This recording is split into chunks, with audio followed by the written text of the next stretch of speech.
This is the Book of Abraham, a part of the scriptures used today by the Church of Jesus Christ of Latter-day Saints, the Mormons. But where did this book come from? Joseph Smith, founder of the Mormon Church, claimed to translate it from an ancient Egyptian scroll he purchased from a traveling antiquities dealer in 1835. Smith claimed the scroll contained a lost book of Abraham, an original text nearly 4,000 years old. At the time in America, no one could read ancient Egyptian, but today, Egyptologists know exactly what it says. So what was this ancient scroll? Was it a lost book of Abraham, or was it something else? Stay tuned and find out for yourself.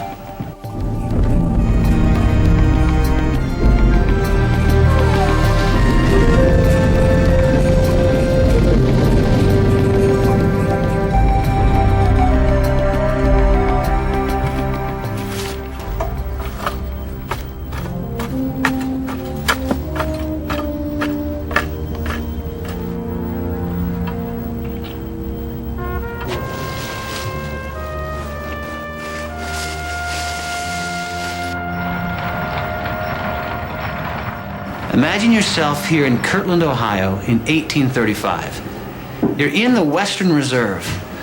The people are farmers, blacksmiths, and millers, and about 25% are part of a fledgling community known as the Church of Jesus Christ of Latter-day Saints, the Mormons.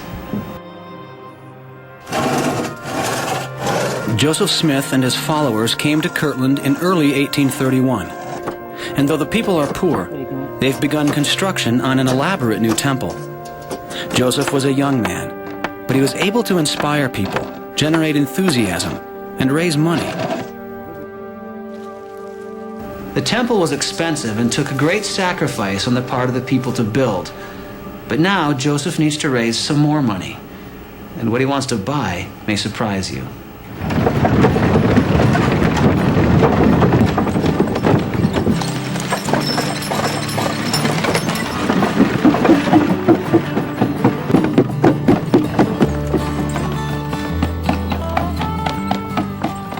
A traveling antiquities dealer named Michael H. Chandler has come to town peddling his wares, an exhibit of all things, 4 Egyptian mummies. It was a spectacle. For a small price, you could see fragments of mysterious writings, things from ancient Egypt, even real mummified human corpses, all of which had been on Earth since Bible times. Chandler and his exhibit were always able to draw a crowd.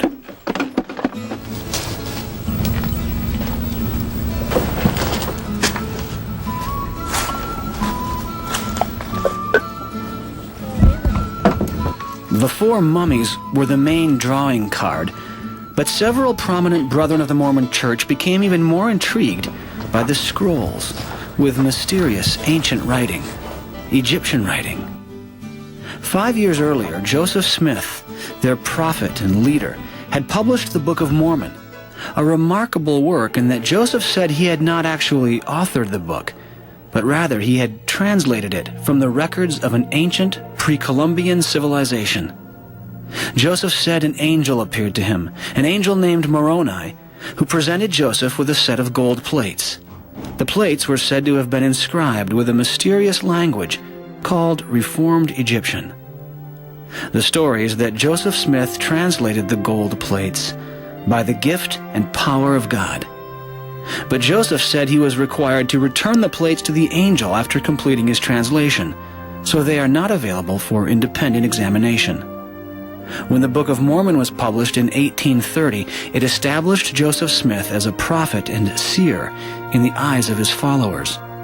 Joseph had brought forth 1 volume of lost scripture, and they believed God would use him to restore other lost scriptures. One of the original appeals, I think, of early Mormonism was Joseph Smith's claim to be a prophet, seer, and revelator. He had promised that the Lord was opening up the bowels of the earth and bringing forth ancient scriptures, and would continue to do so because we were living in the last days of the earth. When Michael Chandler arrived in Kirtland with ancient papyrus scrolls covered with mysterious, unknown writings, the saints wondered if their prophet could decipher these records. What happened was the enthusiasm was there for the members of the church to think that these things had tremendous value, that the Lord indeed was bringing to the prophet Joseph Smith these documents for him to translate. Joseph said that he could indeed decipher these scrolls. In fact, he said these were more than just ancient Egyptian artifacts. These were none other than the writings of Abraham and Joseph, famous figures from the Old Testament of the Bible. If this were true, these scrolls would be an unprecedented and momentous discovery, a preservation of writings from 2,000 years before Christ. But what were they really? Stay tuned as we investigate a remarkable Mormon claim, the rediscovery of a lost book of Abraham.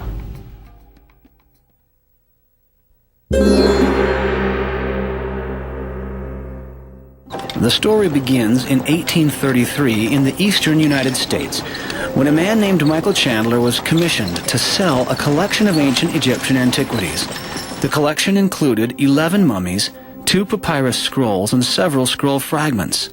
The artifacts had originally been exhumed by a tomb raider named Antonio Lobolo in the early 1820s from a burial site along the banks of the Nile River near the Egyptian city of Thebes.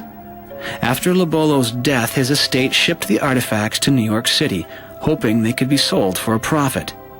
Chandler's travels with the antiquities included stops in Philadelphia, Baltimore, and Harrisburg, where he was able to sell 7 of the mummies. He arrived in Cleveland in March of 1835 with the papyrus scrolls and 4 remaining mummies. An article in the Cleveland Advertiser newspaper of March 26, 1835, noted Chandler's interest in selling his remaining artifacts. The exhibitor permits as free an examination of them as is consistent with their preservation. Specimens of the ancient method of writing on papyrus found with the mummies are also shown by Mr. Chandler, whose intelligent conversation adds much to the interest of the exhibition. The collection is offered for sale by the proprietor. Cleveland Advertiser, March 26, 1835. Michael Chandler was apparently acting as an agent for several businessmen in Philadelphia. And apparently the arrangement was that he was supposed to display and sell these antiquities as he displayed them and keep a small commission for himself and send the remainder of the money back to the businessmen in Philadelphia. Once he was out on the road, he apparently lost contact with his businessmen and was dispensing of these antiquities as he went and keeping the entire profit for himself. He had heard about Joseph Smith, the Mormon prophet, and his abilities to translate languages, and so he wended his way to Kirtland, Ohio, and arrived there in July of 1835.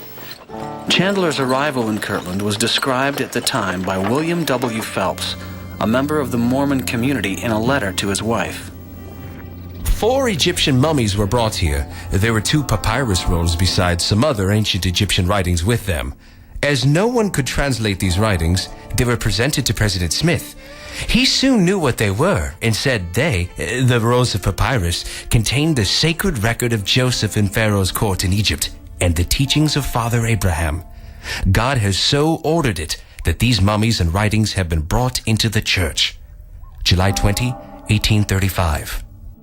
That created a tremendous value for these papyri. But Chandler was unwilling to sell the papyri by themselves. That was all that the prophet was interested in. He insisted on selling the 4 mummies that were all that were left now, and everything. He was ready now to unload the entire collection of antiquities that he had left.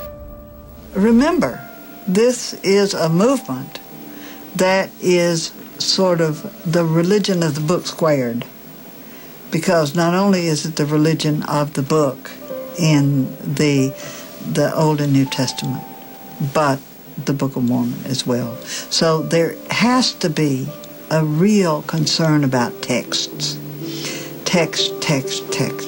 And so text would appear, even to the ordinary citizen of Kirtland, I would think, as much more critical than the mummies. His selling price was $2,400, which was an extreme sum in those days. Smith didn't have it, But since these were such valuable documents, Smith used two other people to invest sums of money, and they did, and Chandler sold these antiquities to Joseph Smith, and that's how he came into possession of them. Joseph Smith said that to properly translate these scrolls would take some time, but that a few of the Egyptian characters were recognizable to him immediately, and he translated these for Chandler. Chandler thanked him profusely and supplied an affidavit endorsing Smith's scholarship. This is to make known to all who may be desirous concerning the knowledge of Mr. Joseph Smith in deciphering the ancient Egyptian hieroglyphic characters in my possession, which I have in many eminent cities showed to the most learned. And from the information that I could ever learn or meet with, I find that of Mr. Joseph Smith to correspond in the most minute matters. Translation of the papyri commenced almost at once, with Joseph focusing his attention on one of the papyrus scrolls, which he identified as an ancient record of Abraham. I have commenced the translation of some of the characters, or hieroglyphics, and much to our joy have found that one of the rolls contained the writings of Abraham, another with the writings of Joseph of Egypt, a more full account of which will appear in its place, as I proceed to examine or unfold them. Truly we can say, the Lord is beginning to reveal the abundance of peace and truth. July 5, 1835. It was a remarkable claim. Could these papyri actually be the writings of Abraham, the patriarchal father of the Jewish, Christian, and Islamic religions? Did Joseph Smith really have the ability or inspiration to translate ancient Egyptian?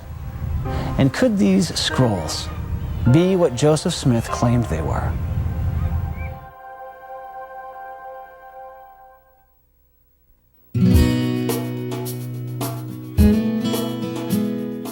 In the weeks immediately after purchasing the scrolls, Joseph threw himself enthusiastically into the task of translation. He records in his diary that he began by developing an alphabet and grammar of the Egyptian language. The townspeople were duly impressed with the work, and scores of visitors would call on the prophet to see for themselves these wondrous things. I was continually engaged in translating an alphabet of the Book of Abraham and arranging a grammar of the Egyptian language as practiced by the ancients. July 1835. In the afternoon, I waited on most of the 12 apostles in my house and exhibited to them the ancient records and gave explanations. This day passed off with the blessing of the Lord. October 3, 1835. In 1835 in America, there was no one who could read ancient Egyptian.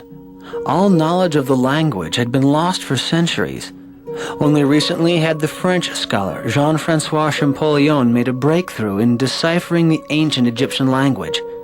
The Rosetta Stone, a trilingual inscription in Greek, Egyptian hieroglyphic, and Demotic, was the key which allowed Champollion to unlock ancient Egyptian. But his work was far away from the pioneers of rural Ohio. In the 1840s in the United States, the ancient Egyptian language was virtually unknown. It had only been deciphered beginning in 1822, and that knowledge simply had not crossed the Atlantic, so that almost any interpretation given to an Egyptian document in 1842 or 45 or 50 or even 1860 would have been believable to a general audience who would have no way of comparing it with the actual truth. But in his diary, Joseph Smith confidently records doing what no scholar in America in his day could do, translating ancient Egyptian scrolls. This afternoon, I labored on the Egyptian alphabet in company with brothers Oliver Cowdery and W.W. Phelps. And during the research, the principles of astronomy, as understood by Father Abraham and the ancients, unfolded to our understanding, the particulars of which will appear hereafter. October 1, 1835. This afternoon, I recommenced translating from the ancient records. October 7, 1835. I returned home and spent the day in translating the Egyptian records. A warm and pleasant day. November 19, 1835. spent the forenoon instructing those that called to inquire concerning the things of God in the last days. And in the afternoon, we translated some of the Egyptian records. November 24, 1835. Spent the day translating. November 25, 1835. At home, we spent the day in transcribing Egyptian characters from the papyrus. I'm severely afflicted with a cold. November 26, 1835. Joseph Smith, in his diary of July 1835, talked specifically about translating characters or hieroglyphics and finding that it was about, one was about Abraham and one was about Joseph. So there was a book of Abraham and there's a book of Joseph. He, with a couple of his scribes, began working on an alphabet and grammar of the Egyptian language. And we have documents, some of which, or one of which, was written by Joseph Smith himself, with some additions by Oliver Cowdery, and another one in the handwriting of William W. Phelpson. And then we have, in addition, some remarks made, or small additions made, in the handwriting of Warren Parrish. Through the autumn and early winter of 1835, Joseph continued to work on the project, and eventually the mummies and the scrolls were moved to an upper floor room here at the Kirtland Temple, where Joseph continued to work on the translation. But the translation project soon tapered off, and Joseph moved on to other matters related to leading his community. He established his own bank in Kirtland and issued his own currency. But in 1838, when the venture went bankrupt, Joseph fled Kirtland on horseback in the middle of the night and never returned. In 1839, the Mormon community relocated to a small town on the banks of the Mississippi River known as Commerce, Illinois. Joseph renamed the town Nauvoo, a Hebrew word meaning beautiful. I mean, it was a place with a few houses and two stores, I think. It was just a little tiny wide spot in the road, but it was located on a really pretty bluff. There were, maybe 20 people there, 25, 30, and it became the largest town in Illinois within 5 years. In Nauvoo, Joseph would achieve his greatest fame. He was the mayor of the town and had his own militia of nearly 3,000 men. At the time, the U.S. military totaled less than 9,000. And there was even a movement underway to nominate Joseph for the presidency of the United States.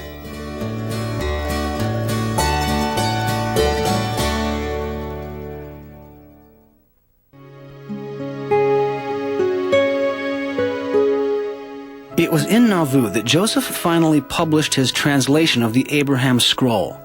It first appeared in 1842 in 3 installments of a Mormon newspaper called The Times and Seasons.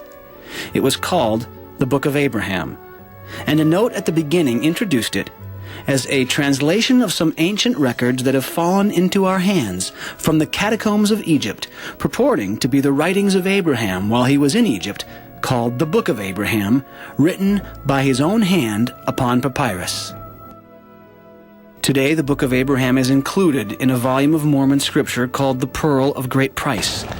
It is considered inspired scripture by the Church of Jesus Christ of Latter-day Saints, of equal authority to the Bible. The Book of Abraham includes a creation story, but it's dramatically different than the biblical creation story found in the book of Genesis. Where the Bible points to one true creator God, the Book of Abraham recounts a startling new twist. And then the Lord said, "Let us go down." And they went down at the beginning, and they, that is the gods, organized and formed the heavens and the earth.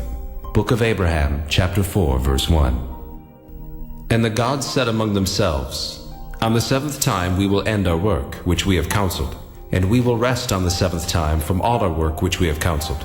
And the gods concluded upon the 7th time, because that on the 7th time they would rest from all their works, which they, the gods, counseled among themselves to form, and sanctified it.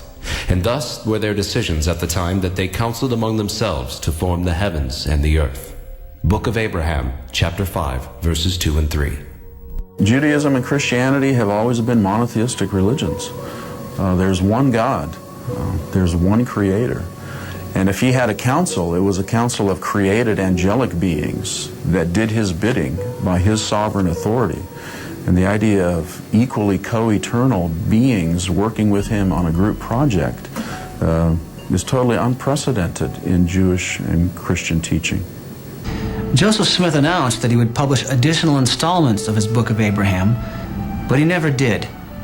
And in June of 1844, he was assassinated. And a group of Mormon dissidents published a newspaper called the Nauvoo Expositor, which accused Joseph Smith as mayor of taking too much into his own hands. And there were some references in the Nauvoo Expositor to the notion of plural marriage. And so as mayor, he sent the constabulary to destroy the newspaper. And the governor brought him into Carthage, Illinois, and put him in jail. And then the governor turned his back and took the militia and went to Nauvoo, leaving the jail unprotected. And then other militia with blackened faces came in and shot him. On June 27, 1844, his cell was stormed. Joseph was shot, and as he fell from a second-floor window, he was fired upon numerous times. No one was ever convicted for his brutal murder.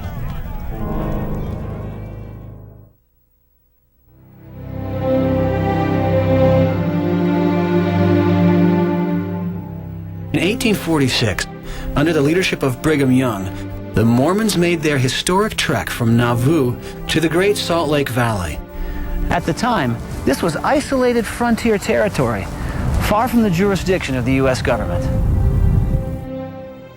And though Joseph Smith was no longer leading the Mormons, his Book of Mormon, Doctrine and Covenants, and Pearl of Great Price, including the Book of Abraham, all became canon, inspired scriptures on par with the Old and New Testaments of the Bible.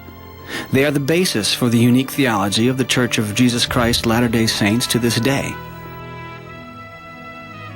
In the Great Salt Lake Valley, the Mormons once again proved their ability to settle frontier territory and to build a thriving town.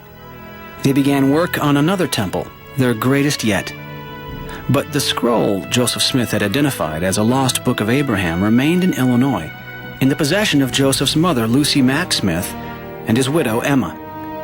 In 1856, 12 days after Lucy's death, Emma Smith, who now seemed to have ambivalent feelings about her late husband, sold the papyri to a man named Abel Combs. Emma, now remarried to a man named Louis C. Bideman, provided an affidavit attesting that the antiquities had belonged to Joseph.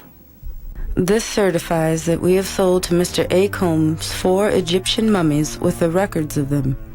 They were purchased by the Mormon prophet Joseph Smith at the price of $2,400 in the year 1835. They were highly prized by Mr. Smith on account of the importance which attached to the record, which was accidentally found enclosed in the breast of one of the mummies. Emma Smith Bideman, May 26, 1856. One of the things that is really interesting about Emma Smith, she was very much engaged in the process of forgetting as well as remembering, because she has to forget that he introduced plural marriage into Mormonism. Even though we know that she was at some of these ceremonies where he married other women that were friends of his, friends of hers, and her husband married them as well. She told her sons that it was Brigham Young that introduced plural marriage into Mormonism. 2 of the mummies sold to Abel Combs were later acquired by a Chicago museum that was destroyed in the Great Chicago Fire of 1871. It was assumed that the Joseph Smith papyri had also been destroyed, lost forever to the emerging knowledge of Egyptology.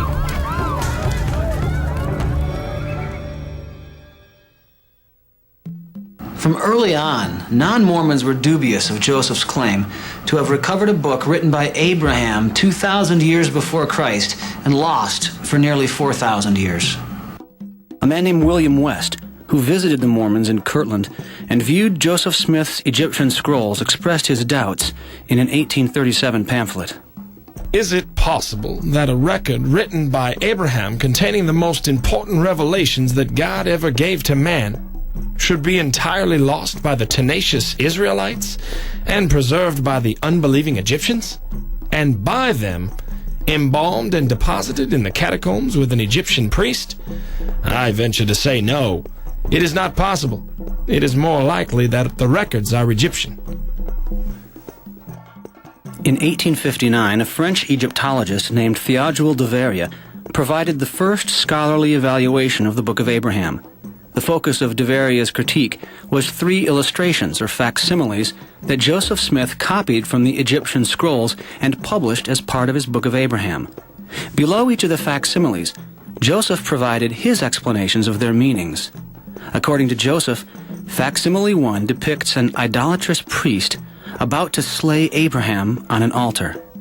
The scene is specifically referred to in the text of the book itself.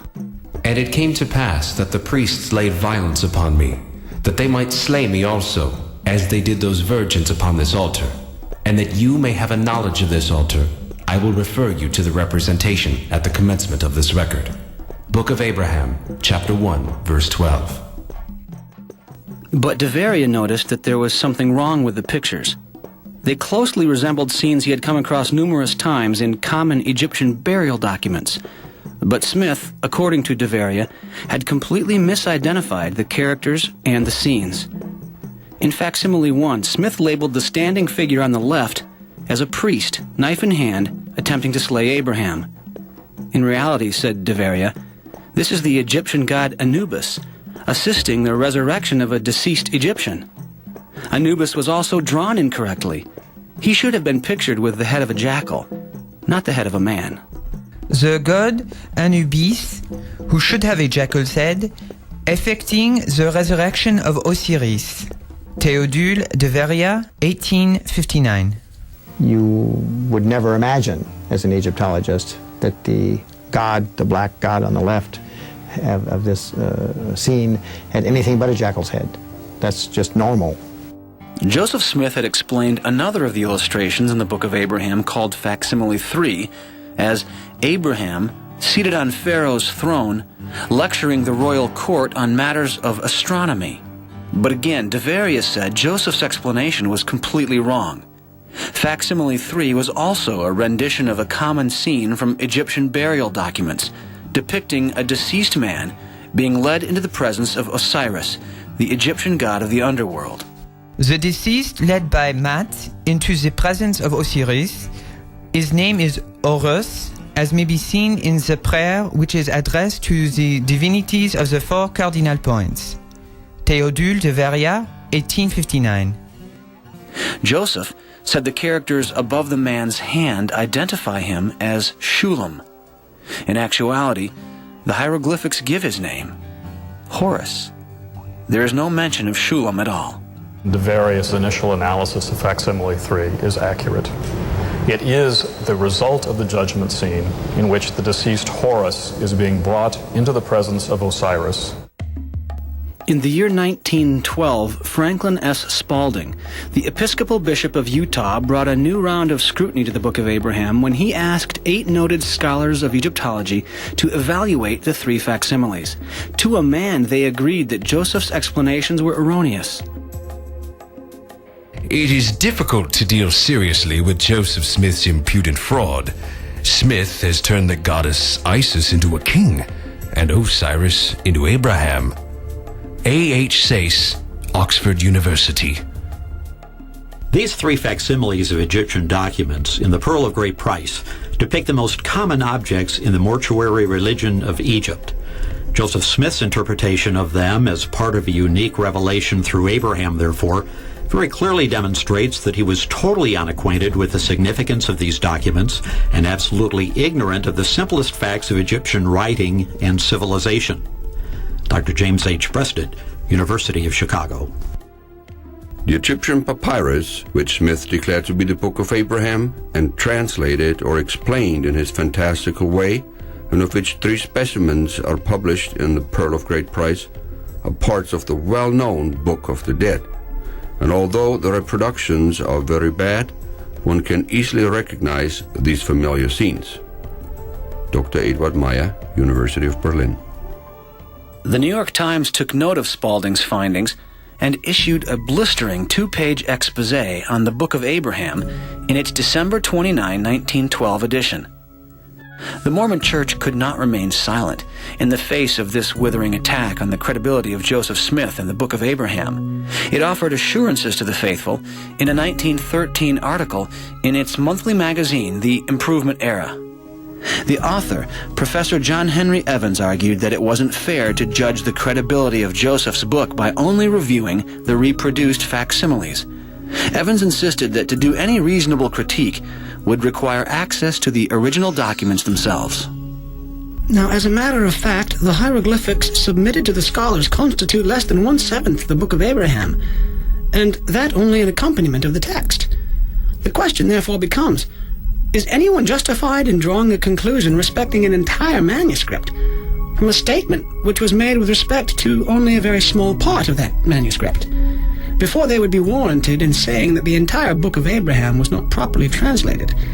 They would have to examine the original papyrus, or a copy of it. John Henry Evans, Improvement Era, February 1913. But the original Joseph Smith papyri were gone, almost surely destroyed in the Great Chicago Fire of 1871. Or were they?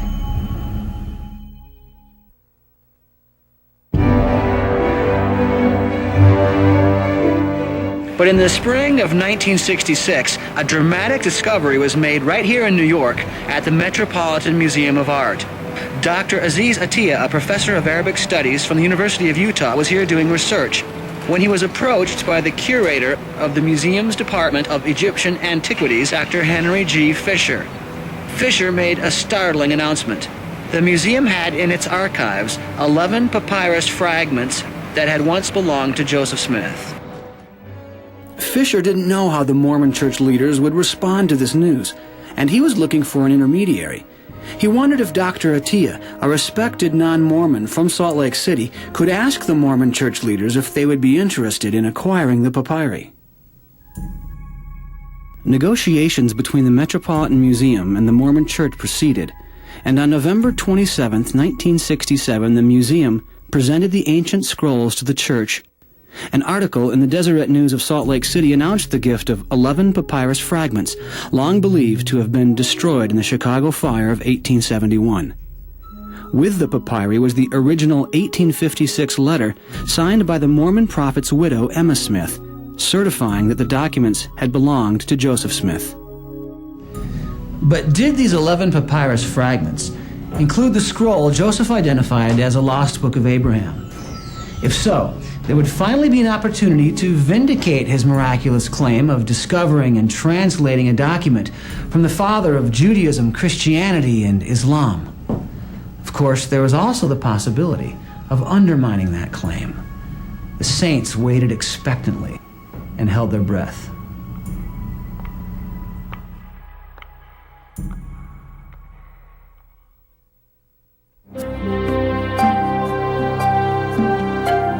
Joseph Smith had dictated his translation of the original papyri to his scribes in the 1830s. It was important to identify whether or not the papyri found in the 1960s were the same ones Joseph used during this process. The first clue was the most obvious. The torn picture found in one of the fragments was an identical match to the familiar picture in the beginning of the Book of Abraham. In fact, the tears on the original corresponded exactly to where the Book of Abraham drawings seemed to go awry. When you have the modern state of the papyrus today in front of you today, or the photographs of it or whatever, and you compare it with the facsimile number 1, you can see that where facsimile number 1 starts to become un-Egyptological, or unexpected from an Egyptological point of view, is pretty much along the line of the present break or destruction of the papyrus. So there's every reason from that point of view to believe that the present condition of the papyrus itself, is as it was in the time of Joseph Smith. If you took a painting of Madonna and Child and you tore off the heads of both figures and you replaced them with a dog and a cat, it would be as obvious to us now that this was wrong as the replacing of clearly a jackal head with a human head on this Egyptian piece, because we know what these images actually look like. In the same way, we know that those figures would never, under any circumstance, hold a knife. And that's critical to the text itself, because it's not merely decoration for this text. It goes to the core of the supposed story that accompanies it. And if you take the knife away, you've taken the story away as well.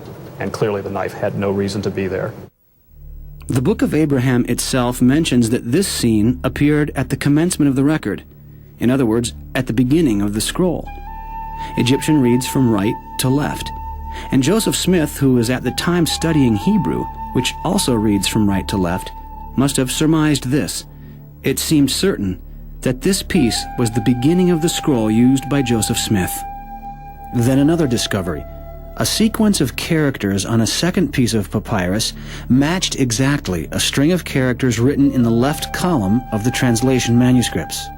It appeared that at Joseph's direction, his scribes copied these characters from the papyrus one by one. Joseph then dictated the meaning or translation of each one, often whole paragraphs from a single hieratic character. When Dr. Klaus Baer, professor of Egyptology at the University of Chicago, examined the papyri fragments, he determined that this same piece had at one time been attached to the piece containing facsimile 1. The fibers and edges matched exactly. A third piece was found to include the name Horus, the man for whom the scroll had been prepared. And though the original facsimile 3 has never been found, it also mentions the name Horus. Together, these 4 pieces form virtually the entire scroll in its original form. Finally, scholars could meet the conditions set forth by John Henry Evans way back in 1913. No longer would the critique of the accuracy of the Book of Abraham rely on the facsimiles alone. Now, Egyptologists could read the papyri for themselves and see whether they contained an evil priest's attempt to sacrifice Abraham on an altar, or an account of creation by a multiplicity of gods. In 2001, Dr. Robert Rittner, Associate Professor of Egyptology at the University of Chicago, was commissioned to do a complete translation of the Book of Abraham scroll. What this document really is an extended prayer on behalf of a deceased Egyptian priest, which begins with an invocation to the god of mummification, probably, certainly with a picture of the god of mummification, to ensure his continued existence, to ensure the priest's continued existence in the next world. And then it's followed up by a series of statements where, O deified Horus, may you walk as you had done in life. May your ears function, may your eyes function, may the gods receive you. Long series of invocations on this, essentially ensuring that this dead priest is able to function in death as he had in life, but now as part of a company of the ancient Egyptian gods. Abraham is not mentioned once. From the evidence that we have today, it's quite safe to say that Joseph Smith did not have the Book of Abraham or the Book of Joseph in front of him in the form of these papyri, because they bear no relationship to those, to the contents of the stories or to his translation.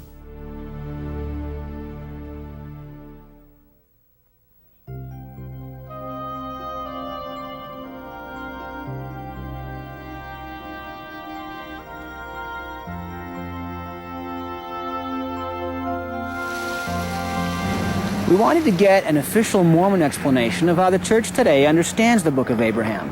However, the Church of Jesus Christ of Latter-day Saints declined our request for an interview. Michael Purdy of the Church's Public Affairs Department did refer us to this book by Mormon scholar John Gee. Dr. Gee puts forth the position that other than the original of facsimile 1, the papyrus fragments given to the Church in 1967 were not the portion of the papyri that contained the text of the Book of Abraham.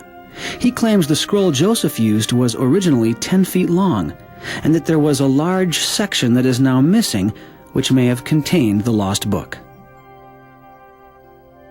There's certainly no reason that this particular Book of Breathing scroll should be expanded much beyond the surviving length. I've now read the entire document from the beginning to the end and made out what one could make out on the poor copy of the final vignette. The most that is missing from this text is simply 2 columns worth of Egyptian hieratic and possibly a small vignette. But other than that, there would be nothing more that would inflate its length much beyond its current size. It is both unprecedented and unreasonable to assume that an intrusive text about a completely different matter, a narrative history of Abraham and his descendants, would have been inserted into a document whose beginning, middle, and end is devoted specifically to the resurrection of an Egyptian priest. It would disrupt the document. It would have nothing to do with its content. It would be unprecedented. No other document would have such a thing. And the narrative style of the Book of Abraham does not correspond to Egyptian verbiage. It's not the kind of thing Egyptians would say. They wouldn't say it in that way.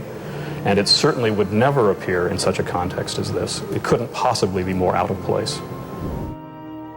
Another Mormon scholar, Michael D. Rhodes of Brigham Young University, writing in the Encyclopedia of Mormonism, argues that Joseph Smith may have received the Book of Abraham by direct revelation from God, and only used the papyri to illustrate what he learned from revelation. Rhodes writes, "When studying the Egyptian papyri purchased from Michael Chandler, Joseph Smith sought revelation from the Lord concerning them, and received in that process the Book of Abraham. He might then have searched through the papyri in his possession to find illustrations similar to those he had learned by revelation." Nowadays, it's kind of popular to say, well, Joseph Smith didn't claim to be translating. He just saw these illustrations and then was inspired with the text of the Book of Abraham. But it doesn't say in Joseph Smith's diary, kept at the time, that he was looking at the pictures or the illustrations and then was inspired to give a story that we now know as the Book of Abraham, but rather that he was translating these characters. This afternoon, I labored on the Egyptian alphabet in company with brothers. This afternoon, I recommenced translating from the ancient records. I returned home and spent the day in translating the Egyptian records. And in the afternoon, we translated some of the Egyptian records. The particulars of which will appear. And it seems clear that he said, it doesn't just seem clear, it is clear from this statement that he was making the translation from characters or hieroglyphics. Michael Rhodes of Brigham Young University also claims in the Encyclopedia of Mormonism that Joseph Smith's explanations of the facsimiles are accurate. Quote, "The prophet's explanations of each of the facsimiles accord with present understanding of Egyptian religious practices." I want to be absolutely clear on this. There simply is no justification for the kind of interpretations that appear in facsimile 1 or facsimile 3. They are wrong with regard to the hieroglyphs, they are wrong with regard to the gender, they are wrong with regard to the understanding of what the scene actually represents, and where they are used in the body of the text, they are wrong there as well. In short, there is no historical validity for the interpretations in that book. None whatsoever. You cannot find outside discussion of this particular set of facsimiles any Egyptologist who would be discussing it in this way. But the thing about that's interesting is none of those theories in the church existed.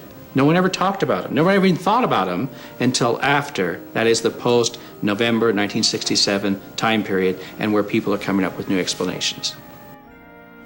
When one looks at the evidence simply with common sense, it becomes clear that Joseph Smith claimed that he was translating from these documents, but in fact, there's no correlation between his Book of Abraham and these ancient documents, and therefore it simply can't be a translation. All of the other explanations have grown up in order to sort of put the finger in the dike, as it were, to prevent the dike from breaking. But the clear evidence is that Joseph Smith did not translate this document. It's not a document from antiquity.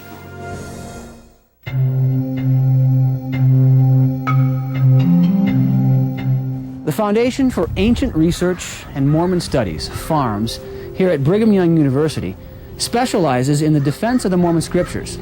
We wanted to interview their experts about the Book of Abraham, but they did not respond to our repeated requests for an interview. Since we couldn't get an official response from the Mormon Church leadership, we went to find out how rank-and-file members of the church feel about the Book of Abraham today. The Book of Abraham makes no illusions that it's some kind of allegorical scripture. It clearly states that it is written from Abraham, by Abraham, and in the perspective of Abraham's life and times. From what I understand, the Book of Abraham is writings written by the prophet Abraham in his time, and that it was recovered by Joseph Smith and then later translated. That's how I interpret it. That's how I believe it to be, that Joseph Smith, called as a prophet when he was instructed to translate.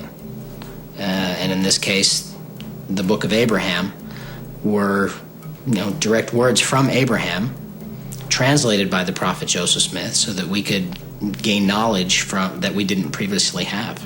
The Book of Abraham, we believe, is the story of Abraham. Again, just a few chapters, only 5 chapters, which, interestingly enough, although it shares some insights about Abraham, it actually is the only source in all 4 of the standard works that really delves into some key doctrines that become pivotal to the LDS faith. Chief of these is the concept of the preexistence and the nature of man and our relationship to God.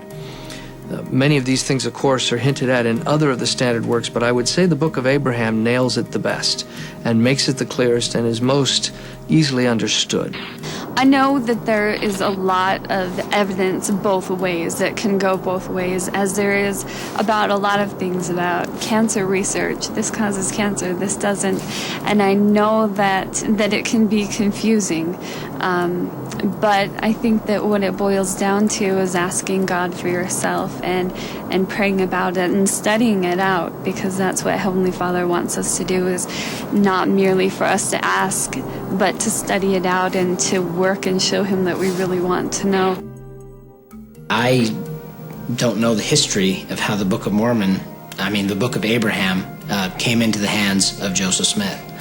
All I know is that we believe, and I believe, that he was called to be a prophet in the latter days, and that if the Lord wanted him to have that information and translate it and put it into Scripture for our day, then that's what he wanted him to do.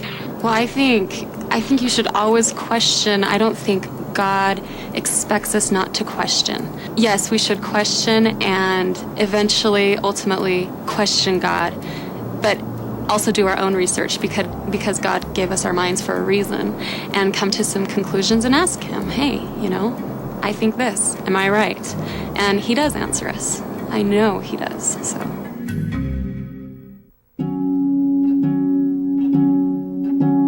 In the end, the question persists. Does all this really matter? Should a non-Mormon have the right to question the church on issues of doctrine or scholastic integrity? What Mormonism is trying to teach us is, if it were true, it's so important that we check the truth of those claims against the historical documents that are the basis for those claims. Central to Mormonism's religious claims is the claim that Joseph Smith was a true prophet of God. If that follows, then everything he says must be true. If that falls, then nothing that he says necessarily is true. Now that the veracity of his claims about what those documents say is widely questioned even within the Mormon community, we have legitimate questions to raise with Mormon scholars about their new spin on what was going on with the Book of Abraham. In the face of this mountain of evidence, how are faithful Mormons to stand? How does one reconcile the words of the prophet with the evidence of history? At least for some Mormons, these discoveries raise troublesome questions. Yeah, my view used to be just like the regular members of the church, that this is a record of Abraham, just like it's published in the Pearl of Great Price. And when the papyri was turned over to the church in 1967, I was pretty well satisfied with this is the actual papyrus that Joseph Smith used. The publication of it confirmed that. But when they started, the Egyptologists started translating it, you get a different view. A friend of mine mentioned to me years ago, and I think that there's a tremendous amount of truth in this, nothing will disturb an LDS member more than finding out that Brigham Young taught the Adam God theory than having some modern Mormon apostle lie about it. And so the church really doesn't do anything, any value for their members by sanitizing the facts of the Book of Abraham. I think that we are in a unique position today where we have a tremendous amount of understanding, Egyptological resources, etc., that we can go to for understanding these manuscripts. When it comes right down to it, the real question is, are the truth claims, the claims that Mormons make about God, about human beings, and how a human being can be right with God, are those claims credible? Are they the kinds of things that we ought to bet our lives on?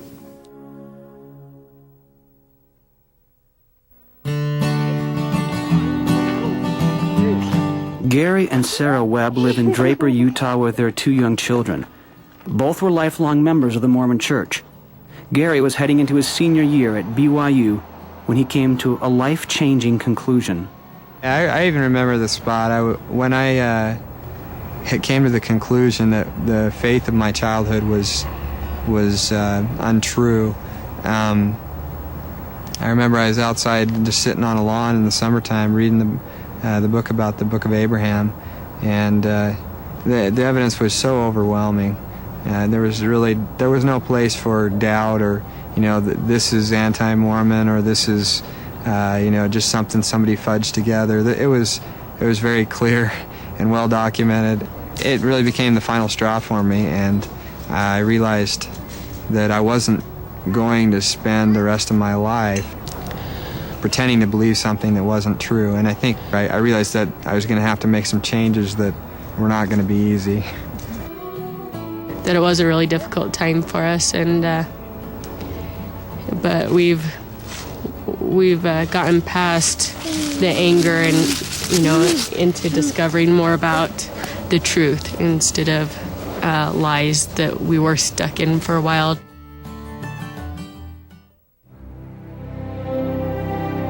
While Gary and Sarah have left the Mormon Church, they have not left faith altogether. Yeah, Sarah and I have some friends who have left the LDS Church and have basically given up any faith that they have at all in any kind of belief in God.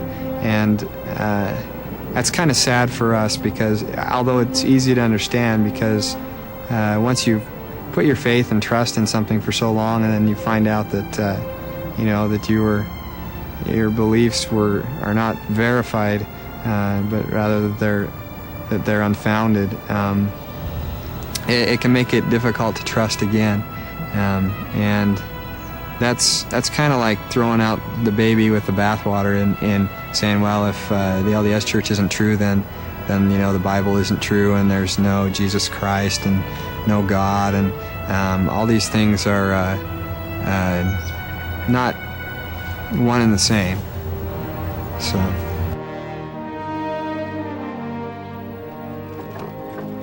In 1835, Joseph Smith purchased scrolls from Michael H. Chandler. At the time, no one knew what those mysterious ancient Egyptian scrolls actually were.